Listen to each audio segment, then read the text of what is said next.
રાજ્યમાં શ્વાનનો આતંક ખૂબ જ વધી રહ્યો છે। સુરતના ડિંડોલીમાં 3 વર્ષની બાળકી પર હુમલો થઈ ગયો। ઘર પાસે રમી રહેલી બાળકીને શ્વાને બચકું ભર્યું। શ્વાનના આતંકથી લોકોમાં રોષનો માહોલ છે। અચાનક પાછળથી શ્વાને બચકું ભર્યું હતું। હાલ માતા-પિતાએ બાળકીને સિવિલ હોસ્પિટલમાં લાવી સારવાર કરાવી હતી। बहुत आतंक है, कुछ कहा नहीं जाएगा क्योंकि वहाँ पर इधर बहुत दुकान है ऐसा चिकन विकन का, इसकी वजह से ज्यादा उधर कुत्ता ज्यादा हो गए हैं। सूरत महानगर वाले आते हैं कि नहीं पकड़ने? बहुत कम आते हैं। लोगों ने फरियाद की थी तो की? फरियाद तो क्या है, अब हमें काटे हैं तो मेरे बच्चे को, तो हम तो सोच रहे हैं जल्दी से जल्दी वहाँ से कचरा वो लोग हटाए, और प्लस जो कुत्ता बहुत ज्यादा है। રાજ્યમાં શ્વાનો હિંસક બની રહ્યા છે ત્યારે સુરતમાં પણ શ્વાનનો આતંક જોવા મળ્યો। ડોગ બાઇટના કિસ્સાઓ સતત વધી રહ્યા છે અને શ્વાનો સૌથી વધુ બાળકો પર હુમલા કરે છે। ડિસેમ્બરમાં શ્વાન આતંકના 3 મોટા કિસ્સા સામે આવ્યા અને આખા વર્ષ દરમિયાન સિવિલ અને સ્મીમેરમાં ડોગ બાઇટના મોટા પ્રમાણમાં કેસ નોંધાયા।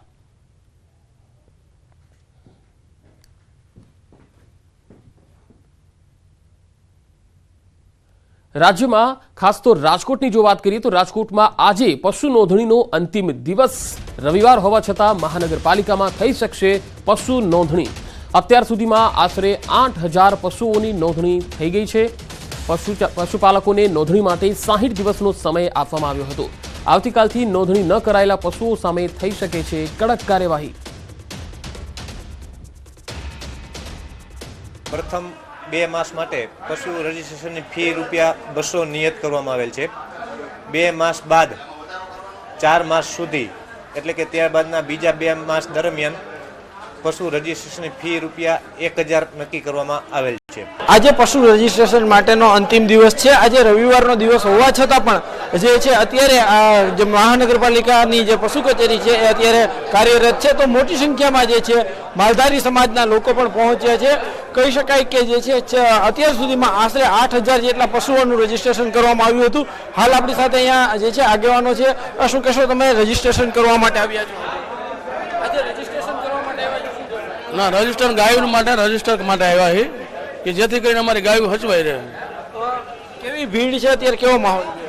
ભીડ તો છે, માહોલ છે અને આજે પણ ટ્રાફિક એ સારો છે અને કામ પણ સારું છે। તાત્કાલિક વાળો પણ આજે આવી જાય છે। આજે રવિવારનો દિવસ છે, આમ છતાં પણ આજે કચેરી ચાલુ છે। આજે સરકારી અધિકારી સારા છે તો કે રવિવારના હિસાબે અમારા બધાના સાંભળીને લીધું છે। હાલ આપણી સાથે અહીંયા અન્ય છે। શું કહેશો, આજે તમે રજીસ્ટ્રેશન કરવા માટે આવ્યા છો? ના, રજીસ્ટ્રેશન કામ સારું જ છે। આજે રવિવારના દિવસે કામ ચાલુ છે, સારું કામ છે। અહીંયા તમે કેટલા વાગ્યાથી ઊભા છો, કેટલી વાર છે?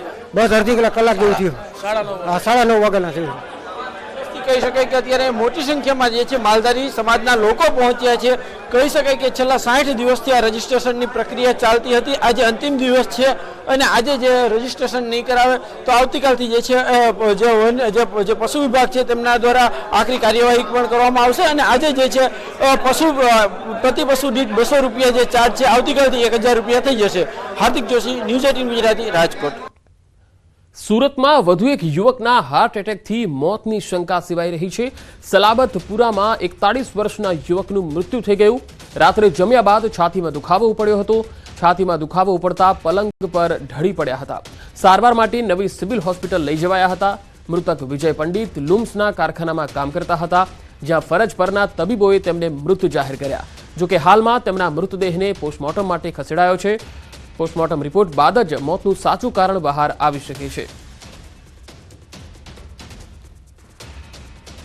मेरे जीजा थे, क्या हुआ था उनको? छाती में दर्द होने लगा था और उनको वॉमिट जैसे हुई, उनको हल्का सा हार्ट अटैक जैसा हुआ था। उसके बाद हम तो घर पे ही थे, फिर 108 को फ़ोन किया और बुलाया घर पे, तो वो लोग ने बोला कि अभी ऐसा कुछ है नहीं। तो भी हम लोग दवाखाने लेके आए इधर। यहाँ पे क्या बोला डॉक्टर? यहाँ पे तो बोला अभी कुछ नहीं है, ऐसा बोला। અંકલેશ્વરના જૂના દીવા ગામે મોબાઈલ અને લૂંટનો ભેદ ઉકેલવામાં પોલીસને સફળતા મળી। પોલીસે બાતમીના આધારે લૂંટના 3 આરોપીઓને દબોચી લીધા। 27 ડિસેમ્બરના રોજ આરોપીઓએ ભોગ બનનારનો રસ્તો પૂછવાના બહાને અપહરણ કર્યું। બાદમાં મોબાઈલ અને રોકડ લઈને ફરાર થઈ ગયા હતા। પોલીસે સીસીટીવી ફૂટેજ અને હ્યુમન ઇન્ટેલિજન્સની મદદથી ગુનાનો ભેદ ઉકેલી કાઢ્યો।